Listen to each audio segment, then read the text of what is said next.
The next course is Facilitating Online Learning. This one was able to take us to the place where we were able to evaluate whether fully online or hybrid format was best, and if so, what it was that we were supposed to do with that, like how to move forward from that. It was all about being able to identify a need and make a plan for how to provide the correct instruction and what format that would take. I, as my final project, created a proposal for a digital storytelling in the classroom course that would be available to the teachers in my district. This is one of those training things that would end up being like asynchronous. It would be like self-paced and on their own time so that they would be able to complete the training as needed. This you will find below. This is the proposal that I presented for that. It includes talking about all of the different parts of the course, as well as the proof of need, the class structure, how I would set it up, all of that kind of stuff. So digital storytelling in the classroom, and it's a course proposal.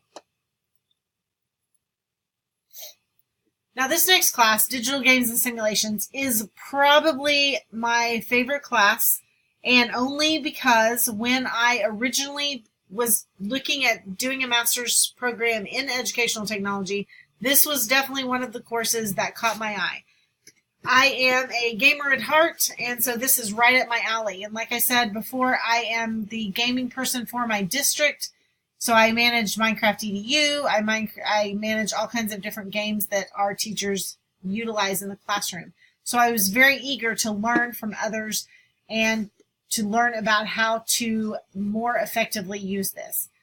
What I loved was, again, the design of the course itself. It was not just a course. We were actually put in the position of our students participating in a gamified course. We had to earn XP. We got to move at our own pace.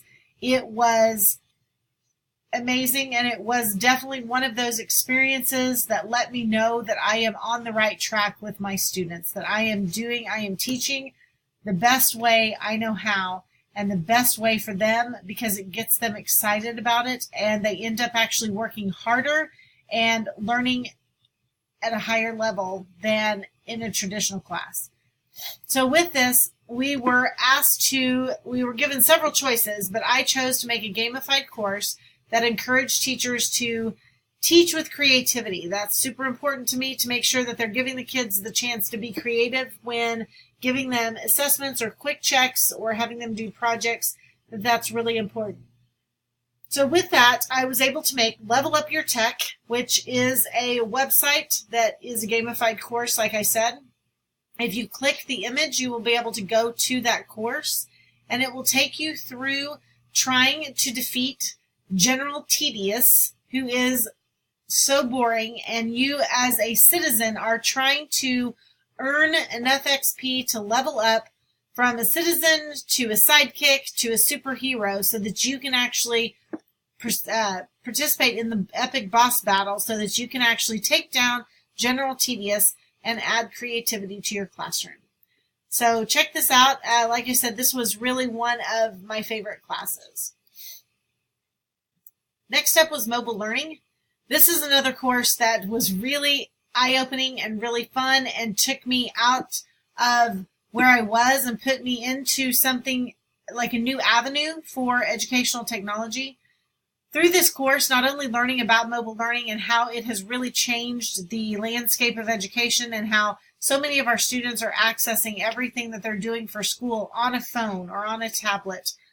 That was really, really nice to have that chance to discuss this with other educators and other people who are on the same page, and yet bring different topics, different ideas to it that maybe I hadn't thought of before, because they come from a different environment or with a different type of learner. But the final project for this was to actually work together as a group to create an app. So we were able to create an app. We chose to go with geography because one of our teachers in our group is a geography teacher. So we created a geography in learning for mobile learning app that actually had all the pieces of a geography class. So we were actually able to design little icons that look like apps, and it would take the students to different pieces of the course content so that they could actually access it from their mobile device. So you can click on the link, which is the image, and it will take you to a live preview of our app. Next up was curriculum design. This is a course that I just recently finished. This is this semester, just finished it. It was not directly part of the educational technology program, but it was one of those things that the course I needed wasn't available, and I needed to find something else. And being a teacher, curriculum design is very applicable. So it was very interesting. This course was a challenge.